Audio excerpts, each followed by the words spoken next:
My husband made me energy shakes every morning. Sweetheart, it's for your own good, he said. That day, I swapped our glasses while he wasn't looking. What happened next changed everything. I always thought of myself as a practical woman. The kind who double-checks the iron before leaving the house. The kind who reads the fine print on insurance forms and doesn't believe in love at first sight. Or any of that fairy tale nonsense. So when my husband, well ex now, handed me a glass of energy shake, every morning with that bright-eyed smile, I didn't question it. I saw it as a reward. A small trophy for being a decent wife. For you, babe. You're working too hard, he'd say, with that soft look in his eyes that made my throat tighten. And yeah, I'd roll my eyes and grumble like I wasn't impressed. But secretly, I was kind of touched. Okay, more than kind of. I actually felt proud. I had a husband who noticed when I looked tired. Who didn't just say, "You okay?" While scrolling on his phone, he actually did something about it. Sometimes I'd ask why he didn't drink the magical smoothie himself. He'd just wave it off. "Nah, I'm good. I made it for you. You need the boost." And I'd smile and raise the glass like some kind of toast to his thoughtfulness. So that morning, the one that changed everything, when I swapped our glasses, it wasn't out of suspicion. Not even a little. He'd been looking pale and kind of run down lately. I figured, hey, maybe he could use a boost for once. Maybe it'd help him as much as it supposedly helped me. I waited until he turned toward the coffee machine. Then I quickly switched the glasses and sat down like nothing happened. He came back, gave me a tired smile and took a big sip. And then, within seconds, his face went ghost white. He wobbled. The glass slipped from his hand and shattered. He grabbed the edge of the table like the ground had tilted beneath him. Eyes locked on mine, wide and panicked. I jumped up. "Oh my God, are you okay?" I yelled, rushing over. He tried to say something, but all that came out was this awful, garbled sound. Then he just collapsed. I dropped to my knees beside him. He had a pulse. He was breathing. But his skin was ashy gray. His eyes shut tight. And my own heart was trying to punch its way out of my chest. All I could think was allergy, food poisoning, stroke. The word stroke started screaming in my ears. Not once did it hit me that he'd just drunk the smoothie he made for me. I grabbed my phone with shaking hands and called 911, begging them to come fast. My brain was one big static mess repeating, "Please let him be okay. Please just get here." He kept fading in and out, mumbling nonsense, trying to sit up and then going limp again. I shoved a pillow under his head and just sat there, listening to every breath, every tiny sound. When the paramedics finally took him away, I was left in the kitchen, staring at the spilled shake in my overturned chair like I'd blacked out and walked into someone else's life. I picked up the glass from the floor. There was just a little bit of shake left inside. It smelled weird, faint but off. Not bad, just wrong. Maybe it went bad, I thought. But that was my glass. The one he made for me. That's when the thought landed, quiet, awful. And I immediately swatted it away like it was ridiculous. Coincidence, I told myself. Please just let it be a coincidence. Let it be anything but a stroke. I wandered around the house, trying not to spiral. At some point, I opened our old tablet. I wasn't even sure why. Maybe to distract myself. Find a movie, a show, a dumb recipe video. Something. But instead, I stumbled into a bunch of old emails. Nothing direct. Just little scraps, mentions of supplements. A warning to be careful not to raise suspicion. It read like someone being overly cautious about their wellness routine. Except my gut didn't read it that way. I closed the tablet like it had burned me. No. You're being paranoid, I told myself. It's probably about vitamins. Or probiotics. Or something completely boring and normal. But something had cracked open inside me in the glow of that screen. A tiny crack. Barely noticeable. And the thing about cracks? They never stay small. My name is Anna Blake.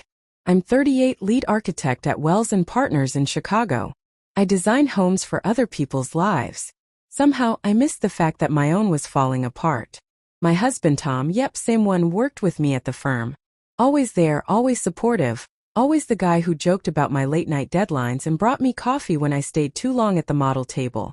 When my design got picked for a major housing project, he was the first one to hug me. "You earned this, Anna," he said. And I believed him. I believed we were a team on paper and off. that he was genuinely happy for me the same way I was happy for him. That night, I went to see him at the hospital. He looked pale, nervous, but he kept it together.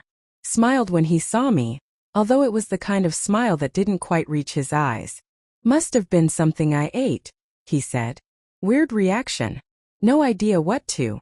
I nodded, said all the right sympathetic things, kept my tone light, played the role of supportive wife. But deep down, something was scratching around in my chest like it was trying to dig its way out. I couldn't stop watching him. His voice, the way his hands twitched, how he wouldn't meet my eyes. All these little tells I hadn't even noticed I'd been cataloging over the years. When I got home, I went straight to the kitchen. I opened the top cabinet above the sink, the one he always told me not to touch. My supplements, he'd said. Don't mess with them. And there they were. Unlabeled jars. Brightly colored packets with Chinese writing. Odd-looking powders in see-through containers. One bag said, Energy Boosting Blend. And right under it, in fine print, do not consume without medical supervision. Do not exceed recommended dosage. Potential side effects include fatigue, dizziness, confusion. I slammed the cabinet shut so hard a bottle of vitamins fell off the shelf. What the hell? I sat down at the table, ice crawling under my skin. If it had just been once, some freak reaction, a dumb mistake, a bad batch of protein powder, I might have brushed it off. But this wasn't new. I'd been running on fumes for months. Couldn't focus. Forgot my PIN at the grocery store. Forgot my own sister's birthday. And still I kept telling myself it was burnout. Just stress. But now the thought kept looping. This was meant for me. And I didn't want to believe that. 3 days later, Tom came home from the hospital. Still no real diagnosis. The paperwork said something vague. Possible allergic reaction. Possible sensitivity to unknown substances. No one knew for sure. Tom looked drawn, pale, but tried to act like everything was fine. Probably just work stress, he joked. Guess I've been pushing too hard. I smiled back, nodded, played my part. But something inside me had shifted. Behind the mask of care and concern, a cold, sticky suspicion had started to take root. He's hiding something. And once you start looking, you see it everywhere. The way he flinched when I dropped a spoon. How he froze if I walked into a room unexpectedly. The way he kept fiddling with his shirt cuffs whenever I stared at him too long. Before, I would have chalked it up to stress. Now, every twitch, every weird pause felt like another red flag. I tried to bury myself in work, but my brain kept dragging me back to that morning. To the kitchen table. To the spilled shake. To his gray face and the taste of metal on my tongue. Those shakes. God, those stupid shakes. First I'd actually been touched. Thought it was sweet, even romantic, his little energy gifts. But the truth? I never really liked them. They tasted weird. Bitter. Kind of metallic, like someone had tried to mask it with banana and honey, but didn't quite succeed.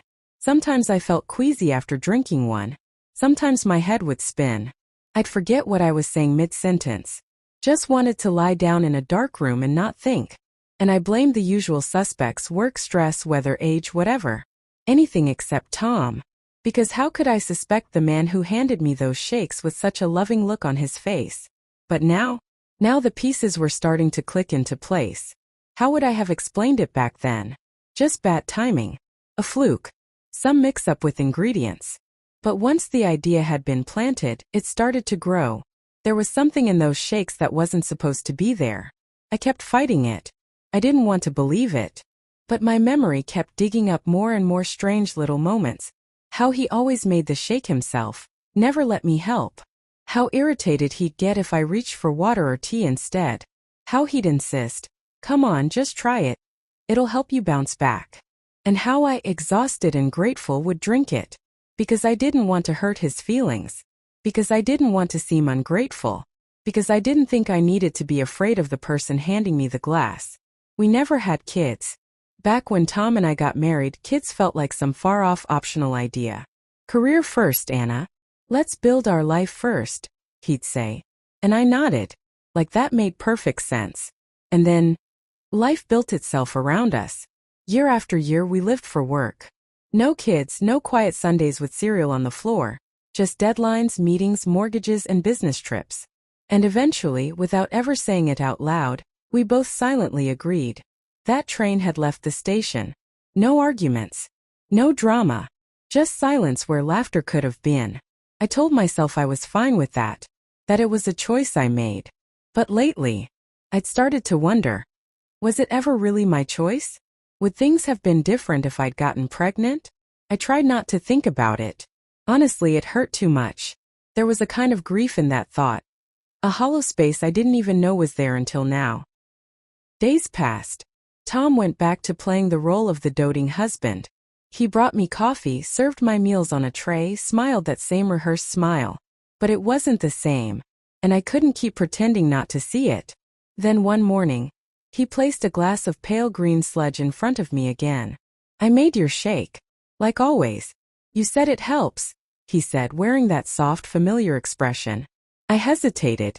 Tom, you nearly died drinking that. I'm sorry, I just can't. Even if it's a coincidence. He frowned. Anna, you know it was just a weird fluke. You felt better when you were drinking them. I just don't want to see you run down again. I gave in sort of. Okay, I'll have it later. I'm just not in the mood right now. He didn't push. Not that time. But he kept making them. Leaving them on the kitchen counter. Sometimes bringing them to the bedroom with that same expectant look. I never said no. Never made a scene. I just nod and say, thanks. I'll have it later today. He started asking if I was actually drinking them. I laughed it off light, casual. Of course I am. Just not right away. They're too heavy in the morning.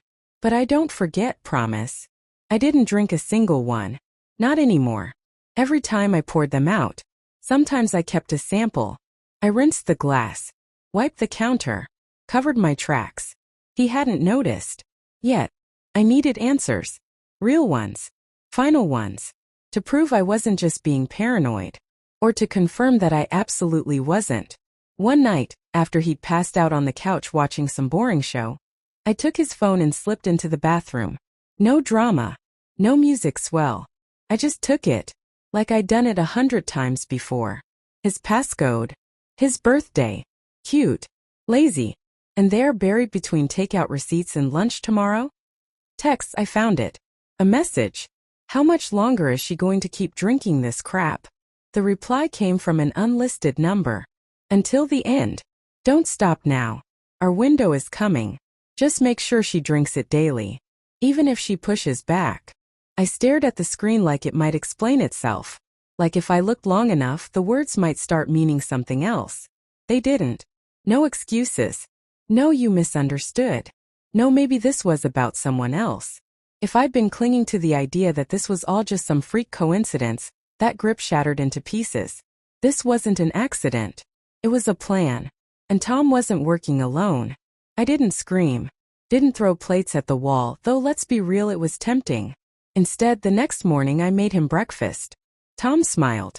Talked about something mundane, weather, traffic, I don't know. I smiled back. Polite. Calm. Like always. But inside, I was mapping my next move. First, search the house. Start with his office. There had to be more. Something solid. Something undeniable. Then, figure out who the partner was. This wasn't some random guy off the street. This was someone close. Someone we both knew. Someone who shook my hand. Bought me lunch. Patted Tom on the back in the break room.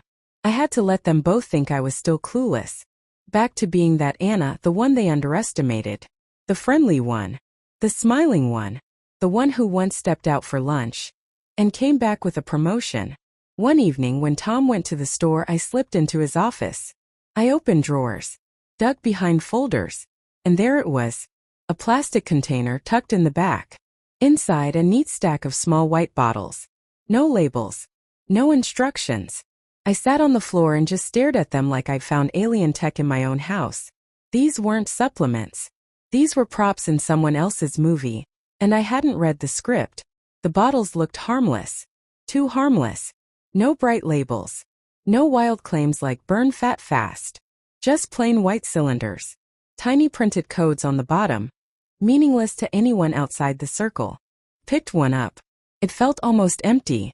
But when I shook it gently, I heard the faintest rustle. Powder. Don't sniff it, I told myself. That'd be a hell of a way to go. Died investigating her husband's sketchy protein powder. Lovely. I put it back. Kept searching. At that point, I didn't feel like a wife anymore. I felt like a detective in a low-budget crime show. Because here's the thing. Once someone betrays you like that, your survival instinct kicks in. And suddenly you're capable of things you never imagined.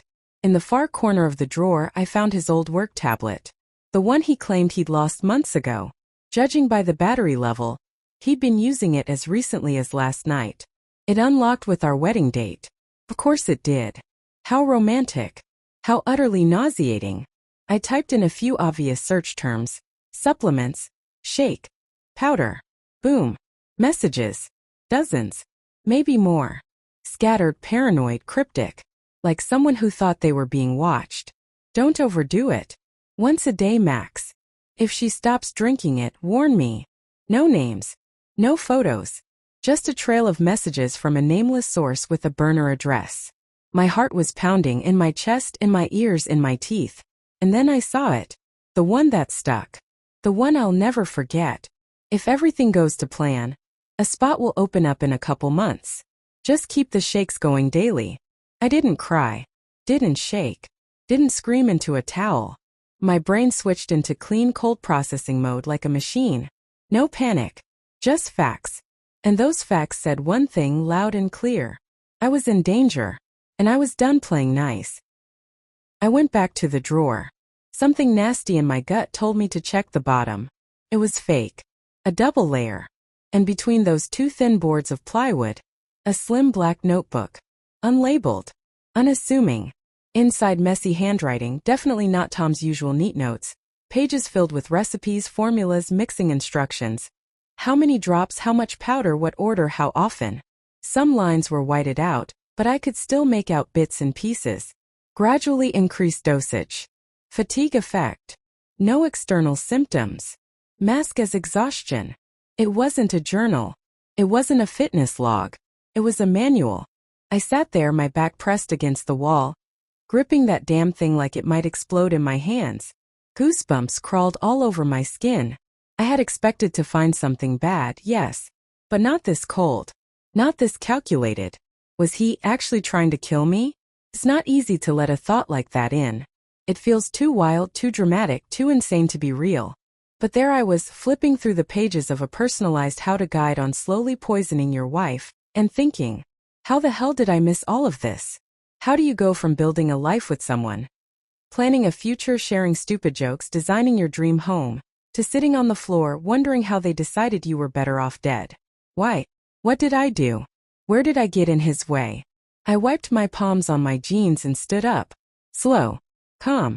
I knew then. The game had officially started, and I was done playing defense. From now on, every smile had to be a little warmer. Every word a little softer. Every glance a little more trusting.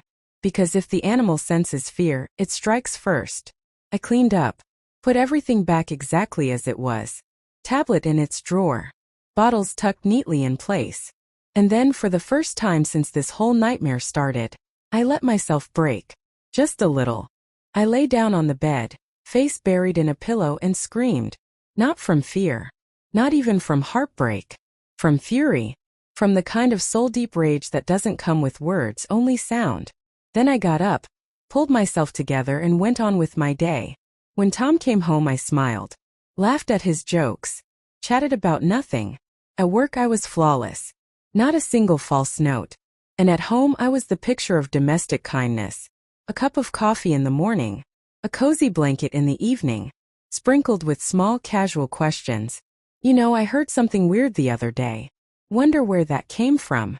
I watched him closely. Studied the shifts in his voice, the tension in his shoulders, the gaps between his sentences. I was listening between the lines now, learning a language I never wanted to know. One evening, Tom forgot to lock a folder on his laptop, and there it was. A draft email to our boss. Dear Mr. Brown, in the event that Mrs. Blake is temporarily unable to fulfill her duties due to a health concern, I would be willing to step in and manage the project. Thank you for your trust. There it was. The motive. Willing to step in. He wasn't hoping I'd need time off. He was counting on it. And suddenly I remembered something. That night, the promotion party. Everyone cheering, clapping, offering toasts. Tom stood off to the side the whole time, silent, not smiling. I'd brushed it off, figured he was tired. Or moody. I was too happy to notice anything else. But someone at work later said, he looked weird that night. Like he just lost something. I didn't think much of it back then. Now I knew. That was the moment the switch flipped. His downfall began the same night mine almost did. Only difference. I wasn't planning on going down quietly. That's when it hit me sharp and final. There was no going back.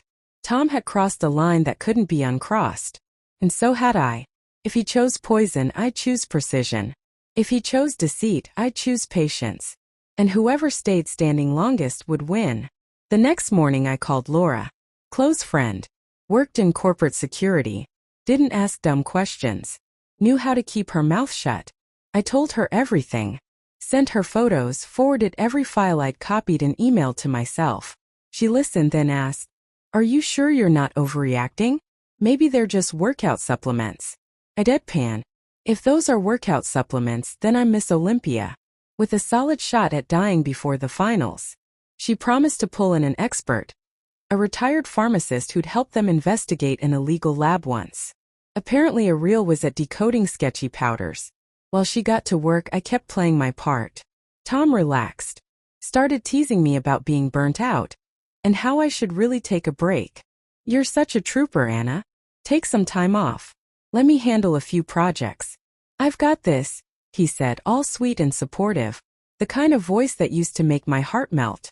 Now it just made me want to scrub my ears. He thought he was winning. You could see it in the way he moved. Like everything was going exactly as planned. Like I was still clueless. Like he already had the upper hand. Every night I slept with my phone in my hand just in case. I hadn't touched the shakes in weeks, but I knew better than to feel safe. He could have slipped something into my food. My water. Nothing in that house felt safe anymore. Each morning I checked myself like I was my own patient. Is my head clear? Is my balance okay? Are my hands steady? So far I was holding up. But I knew I couldn't keep it up forever. One way or another Tom would catch on. Or he'd get impatient. And then, it'd be game over. 2 days. That's how long I waited for Laura's message. 2 days of pretending to sleep next to the man who may or may not have been planning my slow, quiet exit from this world. When the message finally came, I just stared at it for a while. My thumb hovered over the play button like it was a trigger. Because once I heard it, there'd be no going back. It wouldn't be a suspicion anymore. It would be truth. I pressed play. "Anna," Laura said. "We broke it down. The substance targets the nervous system, memory, coordination, speech. It's slow but consistent. You don't die. You fade. Piece by piece. It's not medicine. It's controlled destruction." I didn't blink. That was it. I was living with a man who knew exactly what he was doing. And that meant he was getting ready for whatever came next. I was out of time. No tears. I didn't have the luxury. My eyes were dry, burning. I stood up and started searching the house again. Tom had gone out on errands. And I found it. Behind the bookshelf in his office, stuffed in a toolbox, under a mess of old wires. A beat-up notebook with a coffee stain on the cover. At first glance it was harmless. Handwriting I recognized, Tom's. Pages about herbal supplements. Heart rate. Sleep cycles. Then I flipped further. The handwriting got sharper. Darker. Angrier. His notes turned clinical. "Another week and liver function will show decline. Today's dose should accelerate effect. Increased dosage. She's still clueless. Full control soon." And then a chart. With dates and my symptoms. Complains of fatigue. Speech slowing, interesting. Forgot alarm code. And under the date of his hospital incident. Increased dose by 1.5x. Safe for her. Adaptation on track. My reaction. Nausea, sweating, dizziness. Recalculate. At some point I realized I was gripping the notebook so hard my fingers had gone numb. He'd been studying me. Not loving me. Not helping me. Monitoring me. Like I was some test subject in his little basement experiment. But I didn't feel rage. Not right away. Just that same cold, mechanical clarity. The kitchen clock was ticking. Leaves rustled outside like nothing had changed. Everything looked normal. And that was the most disturbing part. He came home late. Work, he said. Asked me how I was feeling. I nodded. Better. Thanks for asking. He placed a glass in front of me. I made it myself, he said. No additives. Just vitamins. I smiled. Maybe later. Maybe with lunch. He frowned, but said nothing. I couldn't afford to argue. Not now. Later, I poured the drink into a sealed jar. Labeled it. Dated it. Another sample for the evidence pile. That night he fell asleep easily. I didn't sleep at all. Everything I knew, everything I'd found had to become a case file. So I started small, a spreadsheet. Symptoms. His notes. Screenshots of texts. Tablet messages. Photos of the shakes. Photos of his notebook. Lab report from Laura's contact. Her voice memo. Our chat. His motive. A screenshot of that draft email to our boss, where he offered to take my place once I got too sick to work. And then I remembered something. A scene I'd shrugged off at the time. Company retreat. Our boss Mark had raised a glass and smiled. This year, I especially want to recognize Anna. Thanks to her leadership, we landed our biggest contract to date. She's a star. I know the whole team, especially our veterans, are proud to work with her. There was a pause. Mark scanned the room. Landed on Tom. Someone nearby gave Tom a pitying glance. And Tom? He didn't say a word. Just smiled crooked tight and looked down. Our eyes met for half a second. And I swear I saw it then. That flash of resentment. Of hate. I hadn't given it a second thought at the time. Now it was all I could see. Maybe that's when it broke. Maybe that was the moment he realized he couldn't stand being second. I flipped to a clean page. Wrote down one more name. Not a guess. Not a suspicion. I knew. I'd seen it in one of Tom's tablet entries. Discussed dosage with James. He said absorption smoother via digestion. Calculated everything. James Hunter. The just an assistant guy. The one who always said I looked a little burnt out. With that smirk. James had worked at the company for 10 years. Always in the background. Polite. Quiet. Helpful. Everyone thought he just made PowerPoints and fetched reports. But at meetings he'd slip in barbs. Didn't Anna suggest that a few months ago? Subtle. But the message was clear. I wasn't original. Just lucky. Just convenient. I'd brushed it off. Thought he just didn't like me. I had no idea how deep it went. Now I remembered it all. How after one of my presentations, he accidentally swapped in the wrong file before a board review. How at the coffee machine he'd mumble things like, "It's not just charisma that matters. Brains too." While staring right at me. How he always just forgot to send key documents on time. Then smiled. Oops. Didn't know it was urgent. All wrapped in fake friendliness. And once I heard him joking. I know my way around powders too. Back then I laughed. Now. Sounded like a confession. Turns out he studied pharmacology. Dropped out after year 3. Took a class in toxicology. Dabbled in DIY formulas. It wasn't obvious. But if you dug just a little, it became horrifyingly clear. He'd been bitter ever since Mark chose me for the position he wanted. 3 years ago. Later, in court, it came out that Tom had promised him a better role. If I stepped aside. And James? He said yes. I put everything together in a neat folder. No drama. No breakdowns. And the next morning I walked it into the police station. I'm not here for a wellness check, I said. I'm here because I want to be protected. Here's the evidence. Here's the substance. Here are the records. Here's the plan. The investigator flipped through in silence. He stopped on the notebook. This his handwriting? Yes. His words. His phrasing. You understand this may be considered attempted murder? I nodded. I understand. They arrested Tom a week later. In his car they found forged medical documents with my name. Fake diagnoses. Fake treatment plans. On a flash drive, videos of him explaining cognitive decline as a method of control. James was arrested that same night. He stayed silent. Until they found the messages. She can't find out. Check the dose. You're the only one she trusts. The investigation took 6 months. Half a year of interviews, subpoenas, lab results, and silence between the lines. The story blew up. Articles, blogs, headlines. Tom denied everything, of course. Kept spinning the same lines over and over. It was a misunderstanding. There's no real proof. She made it all up. Right up until the end. Even in court he had the nerve to smile at me. That same smug, performative smile. She's lost it, he told the jury. This is insane. I loved her. I still love her. I was trying to help. But then the judge read from his notebook. Another week in liver failure symptoms should begin. Today's dose should increase the effect. And that was it. He snapped. Yes, I wrote that. Because she took everything. You want the truth? I worked. I built that damn company while she smiled in meetings and cashed the bonuses. No one saw me. No one cared. And her? I didn't want to kill her. She was just supposed to get out of the way. Just disappear. He was still shouting when the bailiffs dragged him out of the room. Tom and James both got the full sentence. No early release. No leniency. Their names were scrubbed from office doors, business cards, even old projects they'd spent years building. They tried to erase me and ended up erasing themselves. As for me, I'm okay. Really. The company offered me a lead role on a new international project.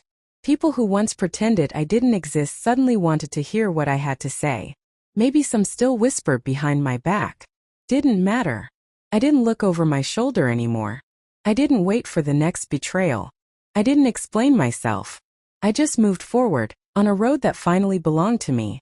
And life came back. In the smell of fresh coffee in the morning.